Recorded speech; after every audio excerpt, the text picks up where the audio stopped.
Hello, this is Dr. Paul Cottrell, and I'm talking again about the Israeli conflict in Gaza.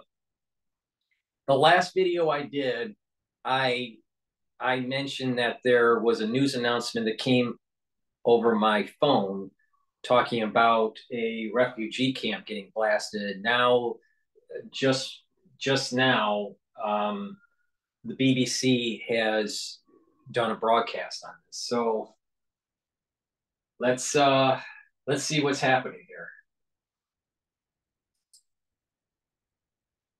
People are said to have been killed and many more injured in a blast at the Jabalia refugee camp in northern Gaza. But those figures come from the Hamas-run Gaza Health Ministry, which also says the camp came under Israeli fire. We're yet to hear from the Israeli military. The BBC is still establishing the details. Pictures from the scene, as you can see, show people searching for survivors and pulling bodies from the rubble. Now, Israel earlier said its forces are striking targets in all parts of Gaza, with fierce battles being reported with Hamas. Let me show you these pictures from Israel's defense forces showing their troops carrying out. At least that camera angle looked like there was a crater. So, which was different than what happened with the hospital incident. So, most likely, Israel hit it. Now, ground operations, the IDF says it has encountered anti-tank missiles and machine gun fire as they advance into Gaza. A spokesman said it was hunting commanders of Hamas and attacking him. I just received a news announcement on my phone from CNN. It's saying that Israel Defense Forces confirmed attack on densely populated refugee camp. Infrastructure. Meanwhile, this video was released by Hamas. They say that the people you can see surrounded by tanks are in a firefight with Israeli soldiers in northern Gaza over the weekend. Palestinian Red Crescent says the area around the Al-Quds hospital in Gaza City has again been under heavy bombardment. The health ministry says more than 8,500 people have been killed in the past 3 weeks. Israel says over 1,400 Israelis were killed in the Hamas attacks on October the 7th. Well, let's go straight to our diplomatic correspondent, Paul Adams, who's in Jerusalem. And Paul, what more can you tell us about the blast at the Jabalia camp? Well, Matthew, I think you've shown some of the pictures. They are pretty shocking. That crater is huge, an absolutely enormous hole surrounded by vast quantities of rubble, and then homes and buildings around there that have been obviously severely damaged, either in the course of this incident or perhaps over the course of the last 3 weeks. Jabalia, in case viewers are wondering, is the largest of the refugee camps in the Gaza Strip, home to around 115,000, 120,000 people before this war began, packed into an area of about 1.5 square kilometers. It's not tents, it's buildings that have been there for decades and tightly packed streets. And we think, judging by the number of people who are there looking in the rubble to try and find bodies and survivors, there are still hundreds, maybe thousands of people still in the area, despite days and days of Israeli warnings for people to leave northern Gaza. So it is likely that any airstrike on Jabalia, and this does appear to be an airstrike, that kind of crater is really only consistent with a large munition drop from the air, then it is almost inevitable that large numbers of civilians who have chosen. Maybe. I don't know. I'm speculating. But when I speculate, I'm usually right. Maybe there was actually a tunnel by the refugee camp. Maybe. To stay in the north will have been caught up in this. That figure of around 50, which is the number counted by journalists on the scene from Agence France Presse, that appears to be the minimum number of people caught up in this obviously huge explosion. Paul, you were mentioning some of the geography of the Gaza Strip, but over the last week and more, we've heard from the Israelis urging people, ordering people to leave the north, to go to the south of. Exactly. Leave, get out of the way. You know, Thor's coming, right?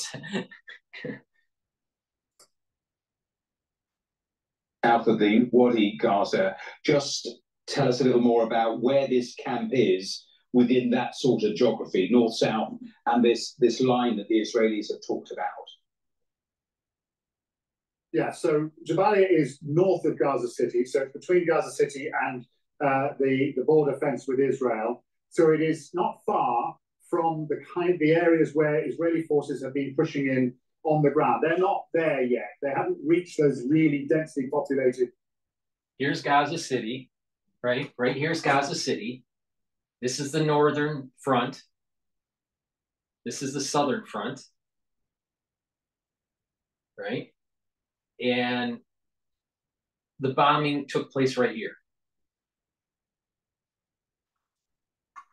Now, I could be wrong, but I don't think so.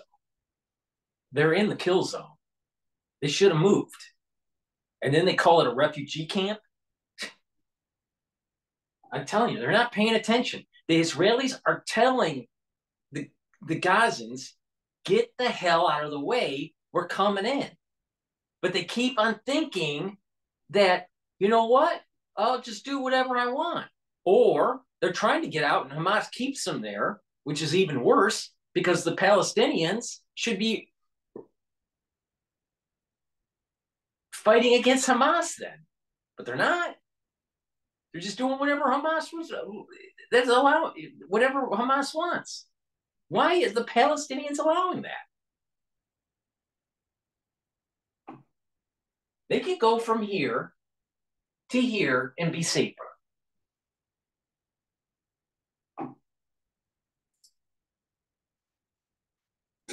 Areas yet, but they are gradually pushing forward on a number of areas in the north. At the same time, we've seen the movement of Israeli forces south of Gaza City, closer to Wadi Gaza, in what looks like an attempt to cut off Gaza City from the rest of the Gaza Strip. That would be entirely consistent with the messaging. The Arabs, the Gazans, the Palestinians, Hamas, they're trying to spin this. Oh, Israel's the big bad guy because we're not willing to evacuate, or Hamas is preventing them from evacuating. There's probably a little bit of both going on there. All right. But the thing is that Israel should not be deterred because what they're trying to do, what the Palestinians are trying to do is have the international community try to condemn Israel on them defending their country, all right, and rooting out Hamas and all this terrorism that's going on. I'm telling you, get on the right side. Don't be a victim of the ultra-liberal agenda. That we've been hearing from the Israelis really since this war began 3 weeks ago, which is to try and tell everybody to move south of that line. The Israelis feel that they have a lot that they need to achieve in the wider Gaza City area, that is where many Hamas fighters will be located. That is where a lot of the bunkers and tunnels that we've heard the Israelis talking about a great deal over the past few weeks, that's where all of that is located. And so I think it is likely that as the... Just imagine, you know, if the Israelis weren't doing the bombings that they were doing, right? They're going in.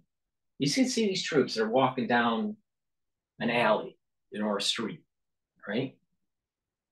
And you don't know if there's a sniper in this debris in you know the second or third level of these buildings. You don't know, and they get picked off. It's extremely delicate operation that they're trying to.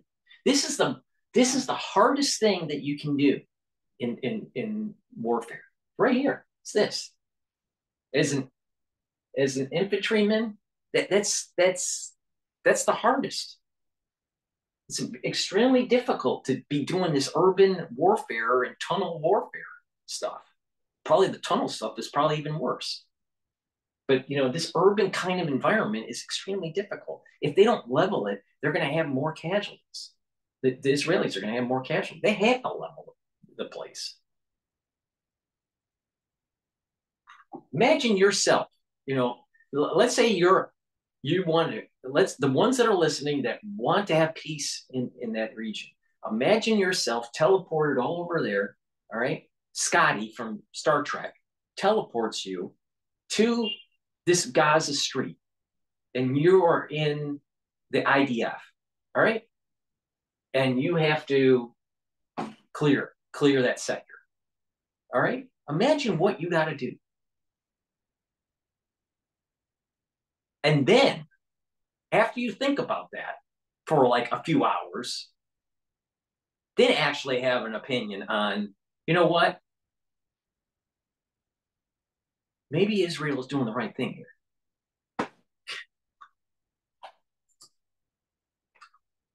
As the days go by, more and more focus will be on this very, very densely populated area.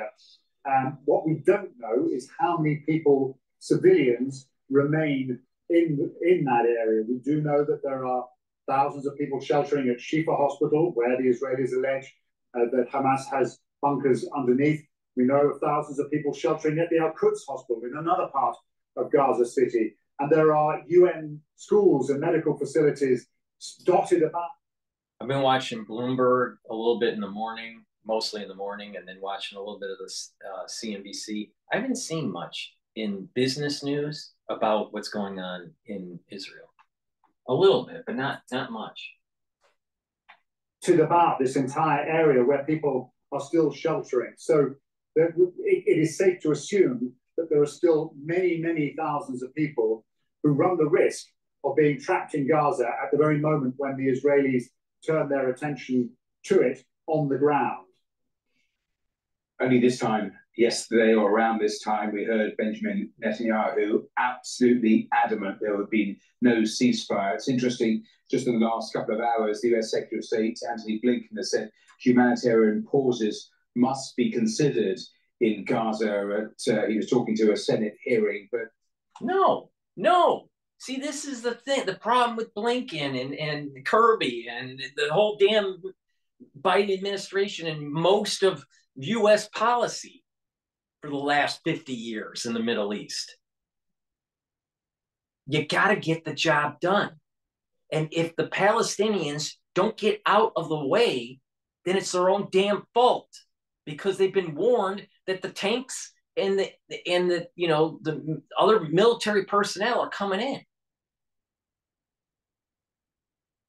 If they go to the south, they're going to be able to get the aid.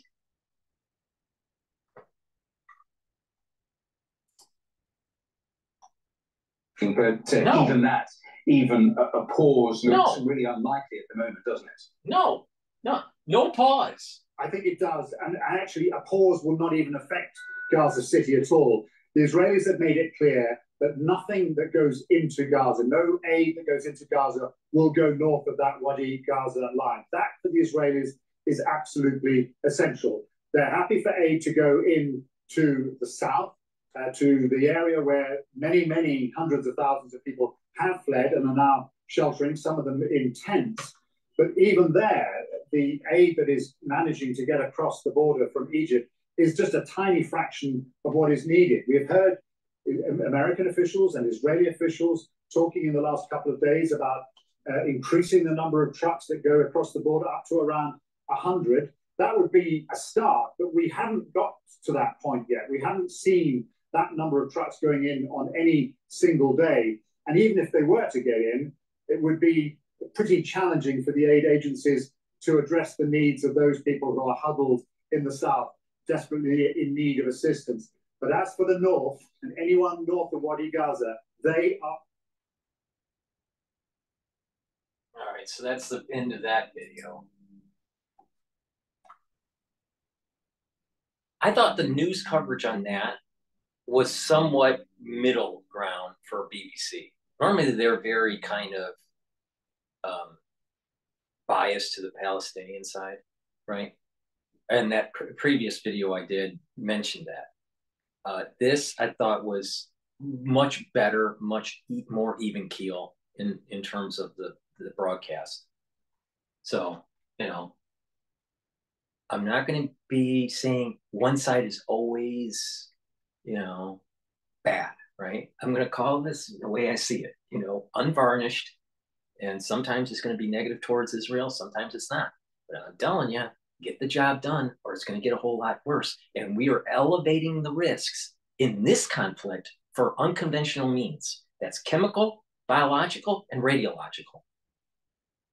And as time goes on and we don't get the job done, it's going to increase those risk factors. Where deploying of unconventional warfare happens. That's why it's so important to get the job done.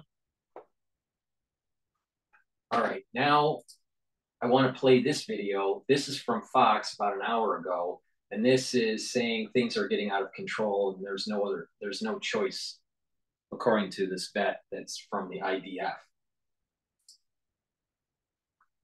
Announcing plans to combat rising anti-Semitism on college campuses following anti-Israeli protests happening across. This picture is from the Harvard University. You know, it's an amazing university, actually. in many respects, you know, there's the negative and the positive.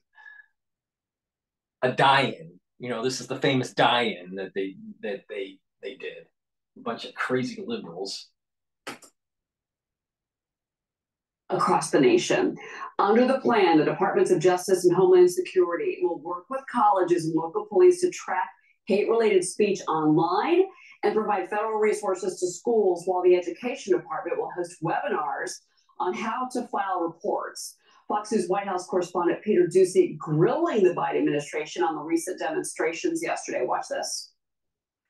Does President Biden think the anti-Israel protesters in this country are extremists? What I can say is what we've been very clear about this. When it comes to anti-Semitism, there's no place. We have to make sure that we speak against it very loud and be very clear about that. Does President Biden look at these anti-Israel protests on college campuses and think it's nice to see that the country's youth are so involved, or does he think the next generation is doomed? Here's the thing. There's no place for hate in America. I'm telling you, there's no place for hate in America, and we condemn any anti-Semitic threat or incident in the strongest terms. Joining me now, Israeli Defense Forces Paratrooper Unit veteran and Nassau County Legislature, Mazi Pilip. Mazi, thank you so much for being here. First, I want you to react to what you heard from the White House. Her language was strong, but still, we are seeing an incredible amount of anti-Semitism. I don't know about you, but I've never seen in my lifetime in this country. You're absolutely right. This is frightening, unbelievable, out of control. And yes, I'm happy the White House taking a serious step. However, I don't think that's going to stop. That's a good start. There have to be more. This is very concerning. I mean, we're talking about anti-Semitism that we never saw before. We felt it, you know. I was running just last year against Curie College when they allowed the low graduate student giving a hate speech, which was, back then I knew it was wrong. We were on the street screaming. But right now, this is out of control and we are worried. I'll tell you what, if we don't get the job done in the Middle East, it's going to get a whole lot worse. And I've been saying this 100 freaking times. But you need to pay attention what's going on in these universities, especially the top 10 or 20 in the United States. All right? That's the Harvards and the Columbias and the Cornells, right? It's not just the colleges, the undergrad, but the graduate students that are coming from law. All right? That means that they're gonna be going into politics, because a lot of people don't actually practice law. They go to law school. They go into politics, right? And you're gonna have this anti-Semitic, pro Islamic Jihad student body coming out of graduate school, going into politics. That's the danger here. And then there's also the undergrad. Now, in the undergrad, there's a percentage of them that will grow out of this and mature, right? And not be this way. There's another percentage that will stay ultra liberal and most likely move to New York.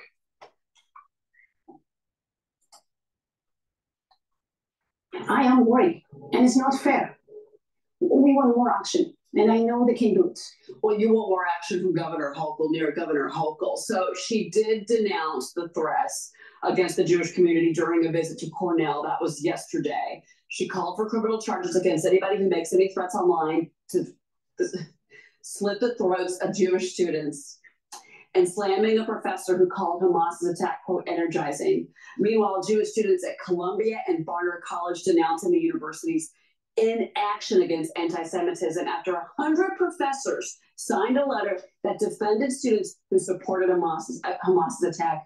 Unbelievable. That was yesterday, Mazi. You've been at the front lines at Columbia. You spoke of it. Over 100 professors at Columbia signed a letter defending students on, supporting the Hamas attacks. They're literally supporting the burning and killing of children.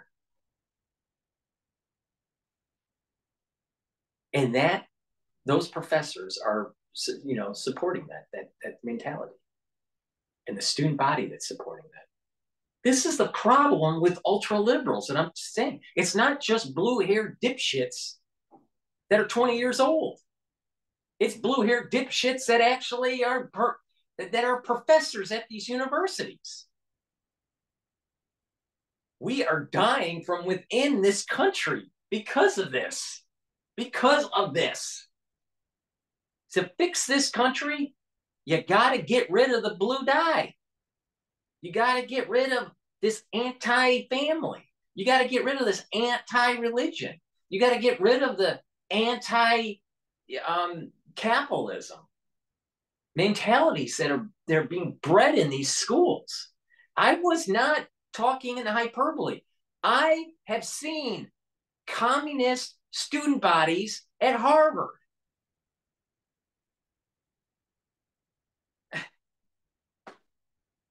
These people are crazy.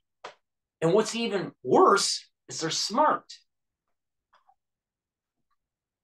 And if you don't wake up, you're going to get fucked. Spoke at the university. You attended you attended a protest. You pushed back against these kids, the violence. Talk about firsthand your experiences of what you've seen on the ground. For me, it's shocking to be in the street and screaming in front of Columbia for them, the administration, to do something to protect our students. I cannot believe that I have to be there with another 600 people with me.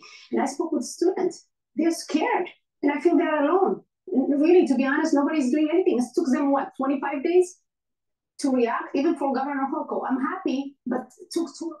The reason why is there's not that many Jews in this world. And it's even smaller that are real Jewish, that either practice or really Jewish. There's a lot of Jews that don't practice, and there's a lot of Jews that think they're Jewish that aren't Jewish. But real Jews, there's not that many. There's a whole lot of crazy liberals. There's a whole lot of Muslims. And that's the reason. Took too long. We're waiting for what? For what we're waiting? It's just unfair, and I can't see our students suffering this way. Terrified. Why? Why we deserve that? I don't understand it. We are the victim here. Why the world is confused? Why people is confused? Why Hamas supporters is dancing and showing support of a terrorist organization who burned babies? I mean, we all saw it. This is real stories. We all experienced it, saw the videos. 25 days what happened to us. Instead of comforting our students and giving them a sense of security, we just see the opposite side. It's just unreal. A Columbia professor called the Hamas massacre awesome and a stunning victory. A Yale professor tweeted, "What an extraordinary day." That was October 7th. And then also said that Israel was a murderous, genocidal settler state. I mean, this is the nation's university, so that's first and foremost. But, I want to go back to Governor Hochul. I mean, she was quickly on a plane going to Israel. I'm not sure what she thought she accomplished over there, but you're saying she is definitely not doing enough here to deal with what we're seeing yesterday, in particular, in the streets of New York. The Brooklyn Bridge shut down. I'm happy she went to Israel. That was very nice to see her support. However, Governor Hochul, don't forget, you have over 2 million Jewish community here living with you. We are scared. One of the person who, thanks God, she survived the attack. Natalie, I think she was in in the news lately. She's from my district. Yesterday, I spoke with her, and during the event, she said she feel secure in Israel. I mean, this girl, more secure in Israel than you are in the United States. I had a Jewish friend tell me that yesterday. The person who almost was killed during October 7th. She, numerically, she escaped, she survived. She's telling us she feels more secure right now in Israel than here. That's a big statement for somebody almost killed. I mean, it's showing you. I mean, people stopping me. I'm finding myself even to the supermarket when I go. People are crying. I'm hugging and I'm trying to lift up people. This is a feelings ground here. And again, it's not fair and it is unacceptable. We cannot be quiet about this anymore. And I'm really expecting more action from everyone. Everyone. Hate speech is not allowed. Yeah, I agree with you. I want you to put on your paratrooper hat for just a second as someone who served with the Israeli Defense Forces, because they did announce that they did kill the Hamas leader that was directly responsible for the October 7th attack, that he was one of the largest planners of it. They struck 300 targets just in the last 24 hours, compounds inside that were Hamas. The tunnel system is being attacked, anti-tank missile rocket launch posts. So because of your veteran, you put your veteran hat on for a minute, what do you make of what you're saying as far as the ground defensive now that, and there's your pictures you served, now that the Israelis have now gone into Gaza? Listen, this was forced on us, and I'm very proud of the IDF, really. They do what they need to do. Nobody wanted this war, and therefore they have to go in and destroy Hamas, a terrorist organization. And I don't want nobody to be confused about this. And I don't want to hear Israel has a right. Israel has obligation to protect their people. Very simple. Are you worried about your colleagues and friends that are fighting in Israel right now? Definitely. My colleagues, my family, my entire family live in Israel. I have a sister who's a police officer right now. She's protecting the borders with M16, checkpoints. You never know who's going to walk in or drive in. I have nephews, family members. It's fighting as we speak. I do a concern very much. However, there's no other choice. It's so enough. We cannot allow anything like this to happen ever again. Stand straight. I'm telling you, these ultra liberals don't understand the resolve of some of these Israelis. They are fed up. They are fucking fed up, and they are going to level fucking Gaza. Telling you.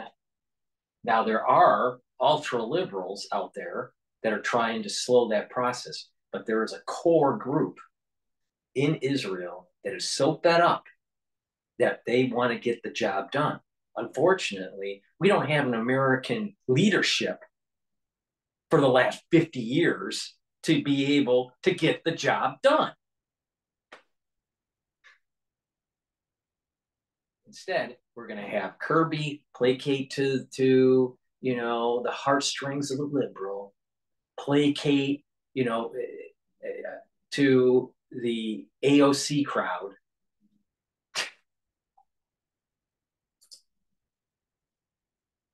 Well, certainly, Maisie, we are all thinking about the people of Israel right now. I can't imagine the level of anxiety that your family is experiencing, especially when those sirens are going off every day. I think, 90 seconds they have to get into a shelter? And that's every day. That's still happening daily, correct? Absolutely. I have a sister who lives in Rishon LeZion, it's near Tel Aviv. And yes, they running from their home to the shelter every second. I mean, can you imagine? It's the little kids what they have to go through.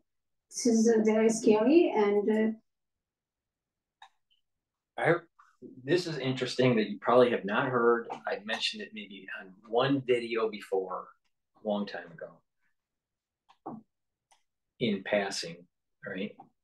But there's a writer from Australia that wrote a series of books that dealt with what is called biohistory. All right.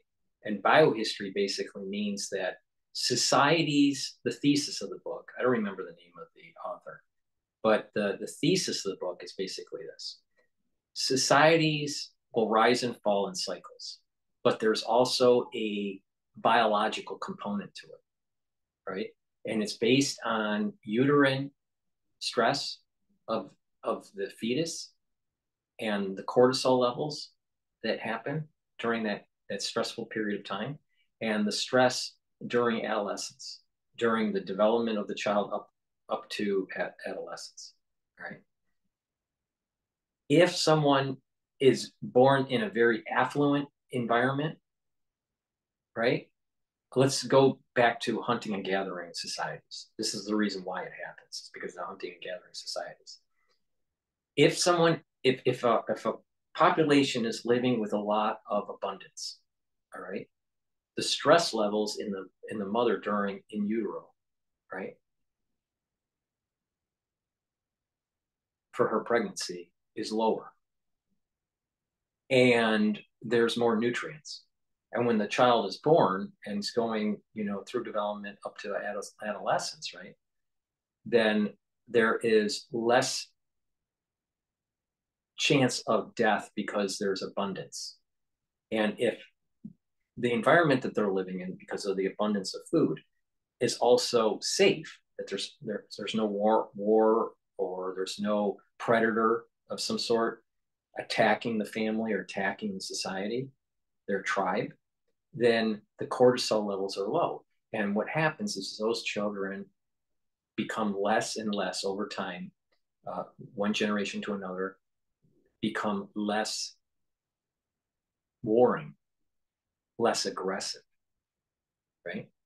When children in utero and during adolescence or during adolescence go through stressful periods of time, like what they're saying here, like the children that are seeing the stress or the in utero pregnancies, right? That are happening right now in Palestine, going through the stress, or the pregnant mothers that are in Israel going through the stress, their cortisol levels are elevated, and the safety, right, gets transmitted in utero through hormone levels and sugar levels, right? And it changes the development of the child emotionally, all right? And it solidifies when they're born, all right? And they're going through adolescence and they're going through stress. They will become more aggressive and more chance for war, versus a society that is abundant, safe, relative, and there's not rockets, flying on. They're not getting eaten by bears, right? And this is the reason why the American population is becoming more and more weak, right? Less and less warlike. But you have to have these, if you want to maintain, this is the reason why these psyops are happening in the United States, to maintain a certain level of stress in utero situations and during the adolescence. You need to show some violence, either on TV or in the movies, show some stress, right? And there's going to be a certain percentage of the population that will have an aggressive behavior to be able to pull from for war, all right? So I just gave you some insight because of my medical training, but also, this thesis that came from this author from Australia. I don't remember his name, but the book is called Biohistory. I think he wrote 3 books that are kind of like a 3-volume, but I only read one of them. But the whole idea of the thesis is the rise and fall of societies is based on abundance and the stress levels in utero and during adolescence, right? And the stress of the mother and the stress of the child. And if you live in a land of abundance and safety, you're going to have a weaker child, right? And if you live in an environment where it's unsafe, there are predators, or there's war, and there are high cortisol levels because of the mother being stressed and the adolescent being stressed, that it does a certain wiring, emotional wiring, that allows them to have more aggressive behavior. It's actually a survival mechanism that's taking place. So societies that are stressed, all right, will beget children that will be more warring and more aggressive. And because they're more aggressive, if they're adjacent to a society that had a bunch of abundance and less aggressive, this is the reason why certain nations that have affluence start to fall, right? And the more aggressive nations start to take over, right? And these cycles take about 400 years, right? This is part of the reason why there's a 400-year cycle of a society rising and falling, right? And there's like sub-cycles within it. So it is a fib sequence within a fib sequence. But I just told you something that you probably didn't know, all right? Again, Dr. Paul Cottrell gives you unique perspectives on so many things, you know? And I'm not even trying. I mean, it's just like, it just snaps in my head, all right? Just through a conversation, just watching this. And then I immediately thought of the biohistory book author, right? And then I started thinking about cortisol levels and all this, blah, blah, blah, right? But yet, you know, you listen to stupid people that can't even, still cannot have the proper, that really describe the proper narrative of the crisis we went through and the post-crisis. So please support my work by subscribing to all my channels. I have 6 channels, 3 on YouTube. Links are in the description of this video. I have a Brighteon, Bitchute, and Rumble channel. Please subscribe to those. That way you can get all my content. Some of it gets censored, but at least you have some place to go, right? Because who's going to tell you about biohistory, right? So, so please subscribe to all those channels.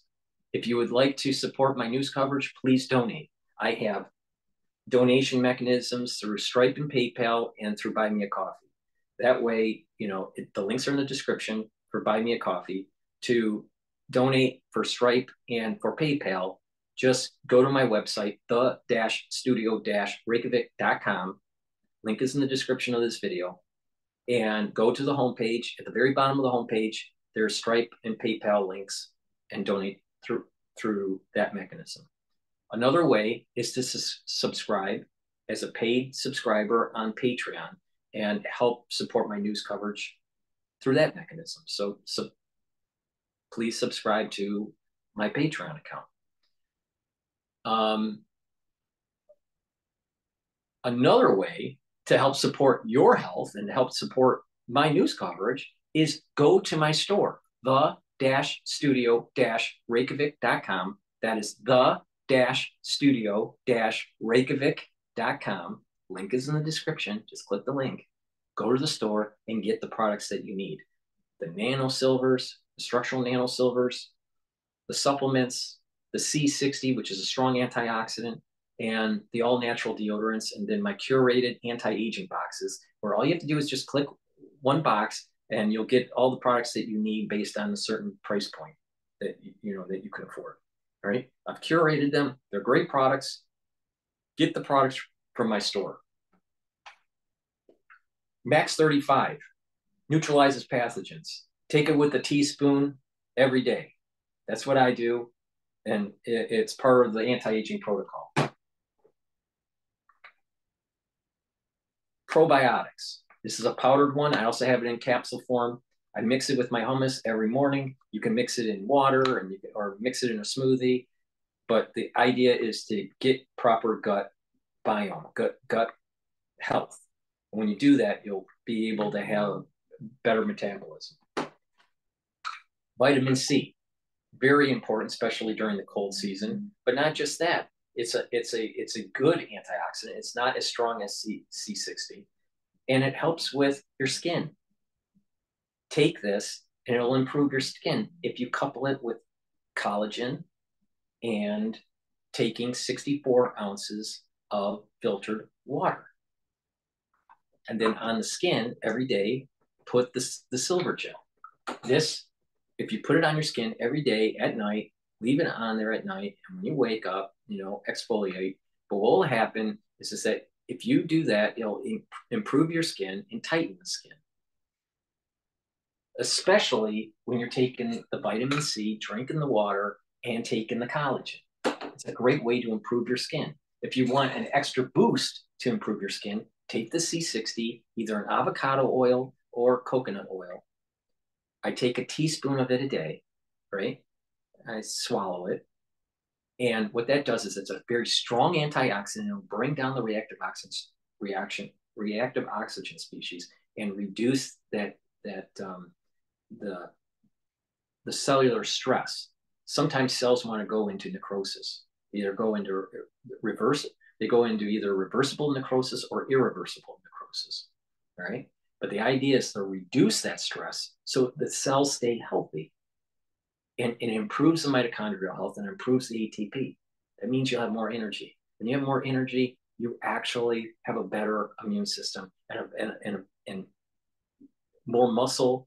You can move around more. If you don't have energy, you don't move, right? And you start to go downhill. Older people don't have as much energy as they used to. And that's because their mitochondria is aged. Ashwagandha. Control your blood glucose levels, bring down the inflammation.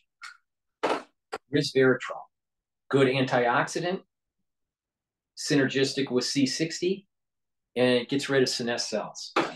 Clarity factor. Clarity factor, it's a great way to improve your concentration at work or at school. I take 2 of these a day. I take it in the morning and in the mid-afternoon. What that does is they'll get those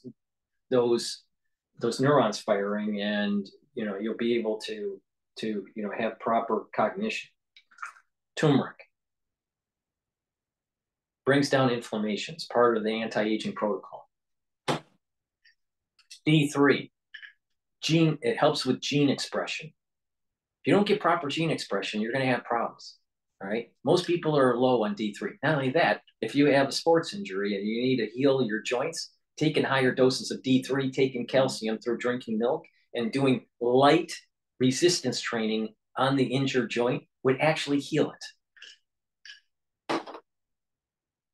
Lignans. This helps with hormonal health for males and females, and it will also help with the immune system. It's a powder. I take it every day with my probiotic. Structural nanosilver lozenges. I have it in sweet menthol, neutralizes pathogens, soothes your throat. I have it in sweet menthol and green apple, but I also have on the store now blueberry drops in the 100 count, and I also have honey lemon in the 100 count. So try those. Structural nanosilver soap neutralizes pathogens.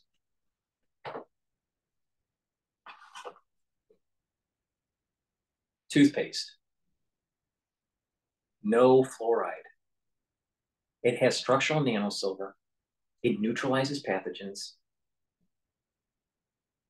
reduces that gum inflammation, whitens the teeth, brushes the breath. And when you do this properly, then what will happen is that you'll have proper oral hygiene and reduce cardiovascular disease. It's not the only way to reduce cardiovascular disease, but oral hygiene is correlated to cardiovascular health. in valvular health. If you have poor, proper oral hygiene, you're increasing the chances of increasing the chances of cardiovascular disease and valvular disease. So by taking the toothpaste, this toothpaste is the best toothpaste you'll be able to buy. All right. Get it from my store, the-studio-reykjavik.com.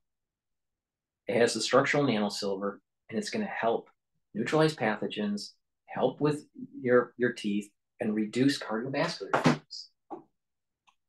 I partnered up with Rainbow Herbals. It's a great, this deodorant is made from excellent, superior ingredients from the Himalayas. It's made out of essential oils from the Himalayas. It's extremely high quality. It's like a detox bar. But not only that, it's a deodorant. So it's a product that gives you two functions. It's a multifunctional product, which I believe in that concept, because you want to buy products that will give you multiple functionality. I have it in citrus and peppermint tea tree. Get this product. You'll be amazed at the quality of this. Get a multivitamin, all right? I have multivitamins on my store. You need multivitamins as cofactors for proper enzymatic activity. If you don't have enough of these, you're not going to have the proper enzymatic activity. It'll be subpar. And this is easy on the digestive system. It's an excellent product. All my products are high quality and excellent. So please go to the store, the-studio-reykjavik.com. Support my work by buying the products, listening to the anti-aging protocol, and how to actually weather the storm that we just went through.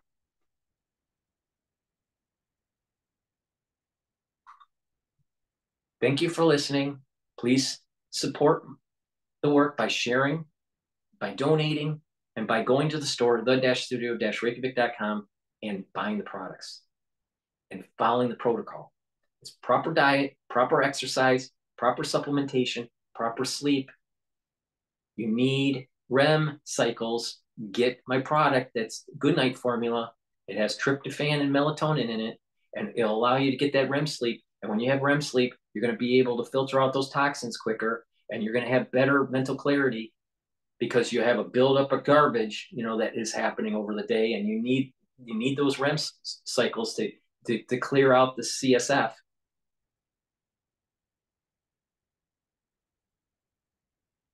And when you have proper sleep, you'll age slower, and you'll be able to solidify memory better. So, and do proper supplementation and proper exercise. When you do that and exercise your brain, when you do that, you will age slower. I am not wrong on this. Just like I wasn't wrong with the crisis that we went through. And just like I'm not wrong with this, that this is a biblical event that you need to fucking pay attention to. All right. Well, thank you for listening, and have a nice day.